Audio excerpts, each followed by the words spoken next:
You can do anything you put your mind to. Don't listen to what people say. They don't know about you and me. What is going on, y'all? It's your girl CandyC, and you are in the place to be. Welcome to another story time of basic training. I'm actually getting ready for work now, so this story time is going to be taking place throughout the day because I don't have much time to do a whole story time right here, right now. But we're almost at the end of basic training, and after basic training is AIT, which is Advanced Individual Training, where you're learning more of your job. So the particular job, my MOS is 42 Alpha, which is Human Resources. So once I leave here, then I'll go to school again and learn more about what does a 42 Alpha do. What do you do as a Human Resource Specialist?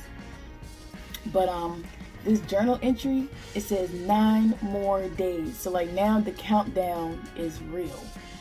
9 more days. These days need to move fast. I haven't been writing in here because I've been spending more time writing letters. We are completely done training. The forge was miserably cold. So remember I told you the forge is where we ruck between like 40 to 46 miles all together throughout a 3 to 4 day period. And it was pretty miserable. It was cold. I remember falling with my weapon. A lot of times when we did march, it was dark. Like throughout, we did different simulations, like reacting under fire, how to properly treat a casualty. I don't know, just random stuff that they can think of. It says the forge was miserably cold. We rucked 40 to 50 miles. We marched at night and slept during the day. We did different exercises and obstacle courses, and we did Nick at Night with lots of low crawling. Oh, Nick at Night. So my husband told me about Nick at Night, and I was like really nervous. So the main thing about Nick at Night is, one, we're running around. Mind you, my ribs were still bruised at this point. My ribs were bruised for a really long time. Like the pain didn't go away for a really long time. But we had to like go over walls and hop over random stuff, be able to dodge the enemy. And this one simulation, it was a bunch of sand, cold, wet sand, and we had to low crawl. In the last video, I told y'all kind of what low crawl looked like. We had to low crawl with our weapon, and they were like shooting fire over our head. It was dark, and shoot, I felt like it was probably about, I don't know, I think it was like 300 yards or something like that we had to low crawl. When it was all said and done with, it was fun. But you had to do it within a certain amount of time, so, you know, they was rushing you to hurry up. They would tell you, they kept saying, if you stand up in the middle of this low crawl simulation, if you stand up, then you're going to get shot because there's literally live fire going over your head. It's like, so take a look.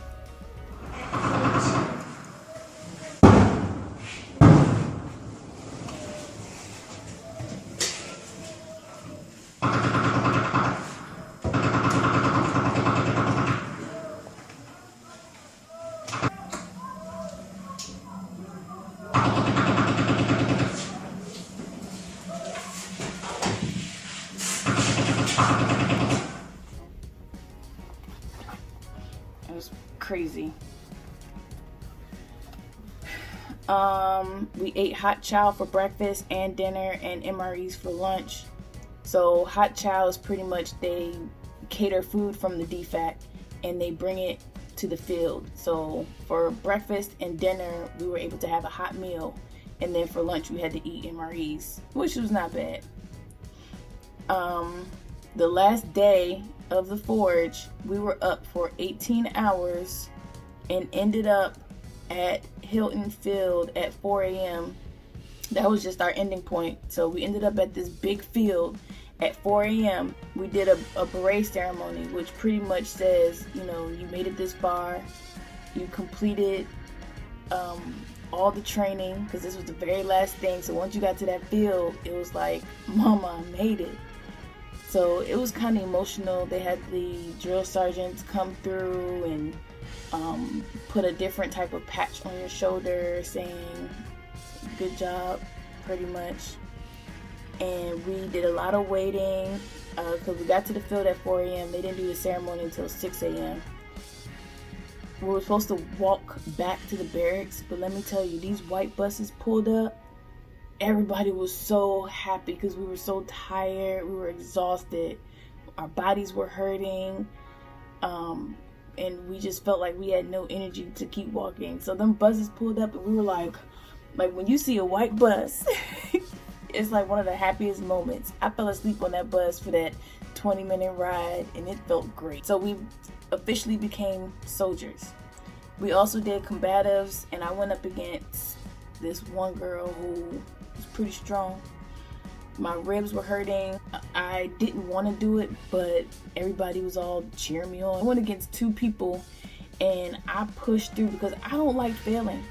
So I put up a fight. Even though I didn't win, I put up a fight. Like, I put the chicken headlock and everything. And that's why Brother Herb can't see me now, because I'm strong.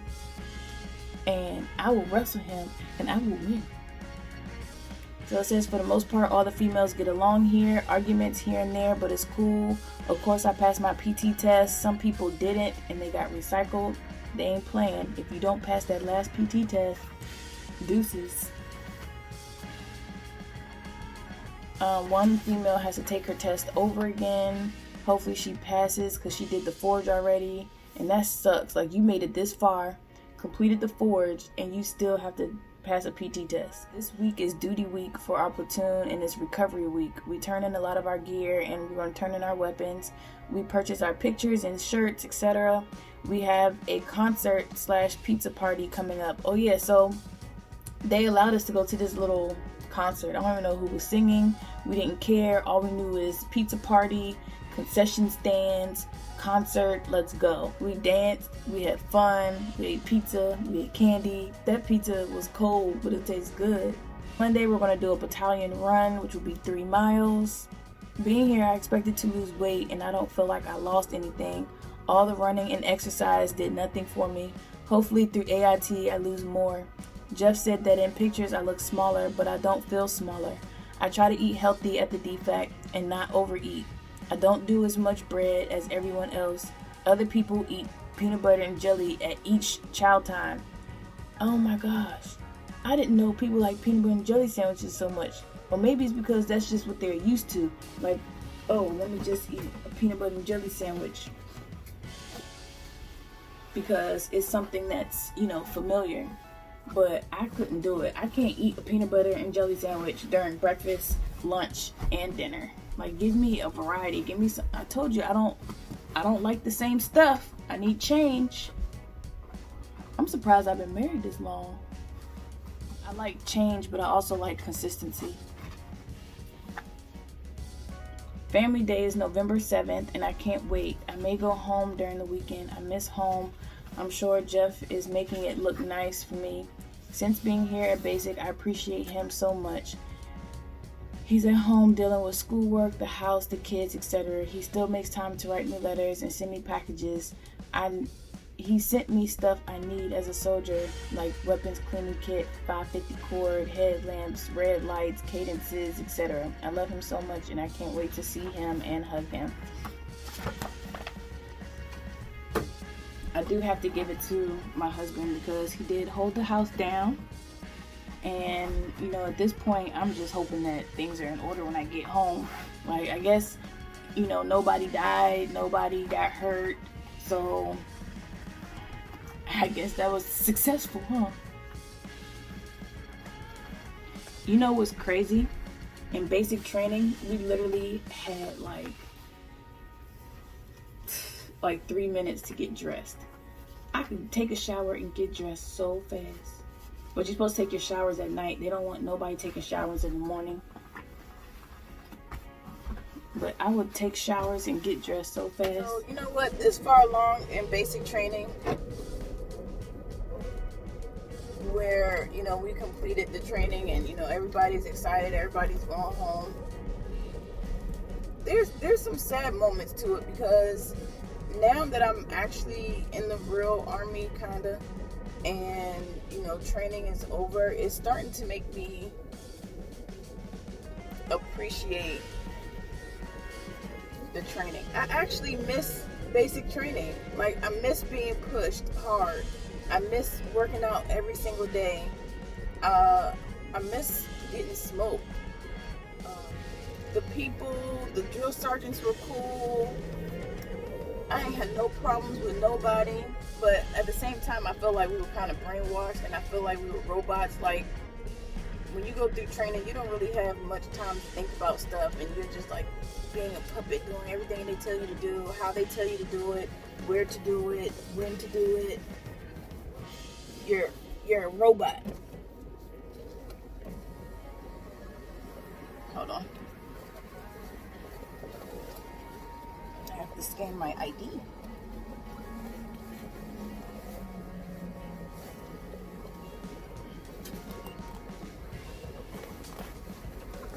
Thank you.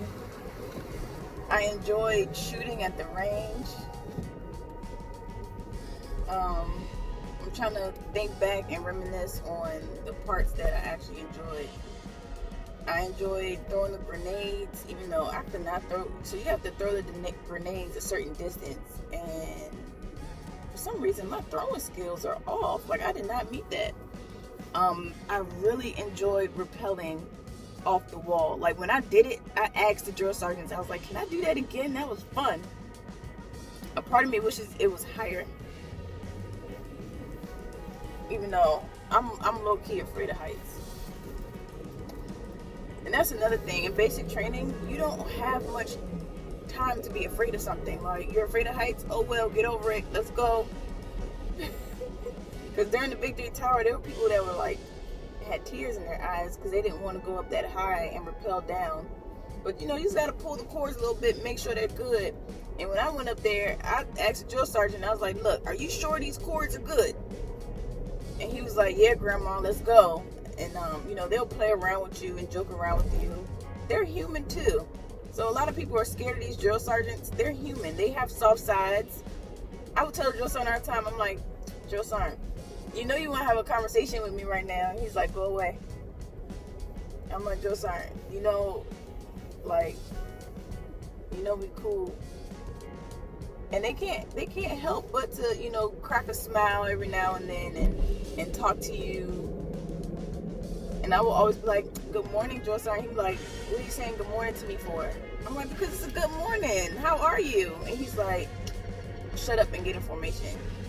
And I'm like, okay, so I'm gonna take that as you're doing great. And then they'll like have a little smirk on their face. I mean, of course you don't disrespect them. You still have to maintain, you know, proper courtesies and customs, but you can talk to them like real people. You don't have to be afraid of their strong demeanor, because they're not that strong, they're not that tough. They put on the front. What else? So people stole stuff. If you leave your locker open, something's going to get stolen. If you leave your stuff out, it's going to get stolen. If you leave your stuff in the shower, it's going to get stolen. Somebody took my Proactive. My sister had just sent me that Proactive in the mail, and then a week later, somebody took it. And I told them. I told everybody when we went to formation, I told all the females, I said, look, whoever took my Proactive, I hope y'all wake up with frogs in y'all bed. And I was like, you know what? You don't even have to reveal yourself. You can just kindly put it back on my bed. And, you know, we can all be happy and move on. Nope, never seen it. And Proactive is not cheap. Like, that stuff is expensive. So, I get it. People will take people's PT clothes.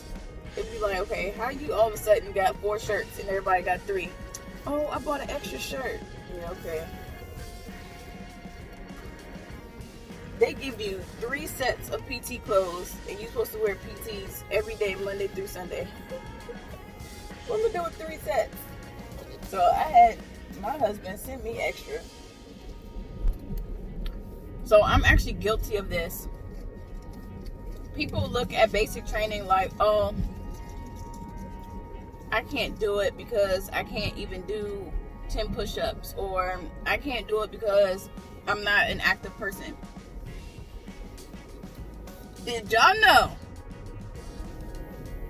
before I joined, when I first contemplated joining, I could only do 2 push-ups.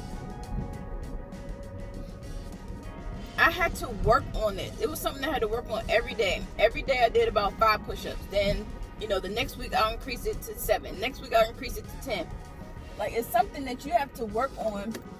And the more you work on it, you get better. It's like running. I was not a runner. I could not run. I told y'all in the beginning, my very first assessment, I ran 2 miles in 26 minutes. That's horrible.